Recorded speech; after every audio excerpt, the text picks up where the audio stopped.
رخصتی سے پہلے شوہر کا انتقال ہو جائے تو عدت کا حکم۔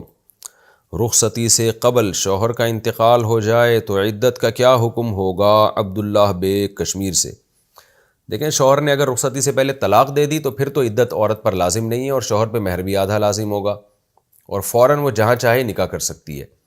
لیکن اگر رخصتی سے پہلے طلاق نہیں دی بلکہ شوہر کی ڈیتھ ہو گئی، انتقال ہو گیا، تو پھر عورت پر عدت بھی واجب ہے۔ عورت کو شوہر کی وراثت میں سے حصہ بھی ملے گا اور پورا مہر ملے گا، کیونکہ موت سے نا ایک چیز انتہا تک پہنچ گئی ہے تو نکاح کے تمام احکام ثابت ہو جاتے ہیں۔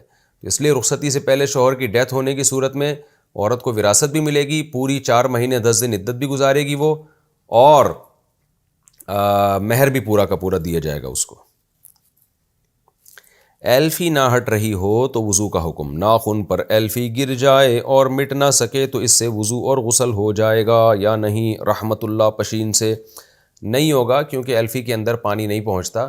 اللہ تعالیٰ نے وضو کے 4 اعضاء جو بیان کیے نا، ان کو دھونا لازم ہے، تو جب ان کو دھونا لازم ہے تو ایک بال کی برابر بھی جگہ آپ خشک نہیں چھوڑ سکتے۔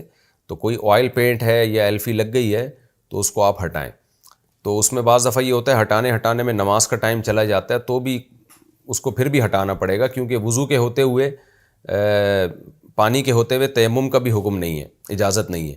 تو یہ جو شرعی مسائل ہوتے ہیں یہ منصوص ہوتے ہیں، اس میں اپنی طرف سے تبدیلی کی اجازت نہیں ہے۔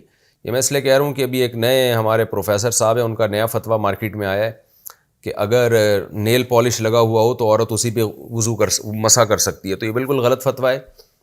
وضو کے اندر پانی پہنچانا لازم ہے۔ ہاں، اگر کوئی ایسی چیز گر گئی ہے کہ آپ ہٹانے کی پوری کوشش کے باوجود ہٹ ہی نہ سکے، وہ کھال ادھڑنا شروع ہو گئی ہے اس سے، تو پھر شرعاً مجبور ہیں، آپ معذور ہیں، پھر اسی کے اوپر پانی بہا لیں۔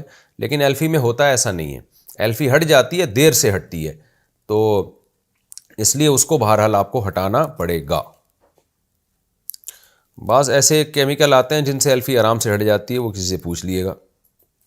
اونٹ کا گوشت کھانے سے کیا وضو ٹوٹ جاتا ہے؟ کہا جاتا ہے کہ اونٹ کا گوشت کھانے سے وضو ٹوٹ جاتا ہے، کیا یہ بات درست ہے؟ محمد ظفر کوئٹہ سے۔ دیکھیں، 4 فقہ ہیں، چاروں اہل سنت والجماعت کے مکتبہ فکر ہیں، حنفیہ، مالکیہ، شافعیہ اور حنبلیہ۔ تو امام احمد بن حنبل رحمہ اللہ کے نزدیک اونٹ کا گوشت کھانے سے وضو ٹوٹ جاتا ہے، بقیہ تینوں ائمہ کے نزدیک نہیں ٹوٹتا۔ تو دلائل دونوں کے پاس ہیں، طبی اختلاف ہے، دونوں طرف دلائل ہیں۔ تو عوام کو چاہیے کہ بجائے اس کے کہ ان دلائل کی بحث میں پڑے، کیونکہ یہ دلائل پر تو بحثیں ہو چکی ہیں اور یہ بحث امت ختم کر چکی ہے، تو عام آدمی کو چاہیے کہ ایک فقہ کو فالو کرے، پھر اسی کے تمام احکام کو۔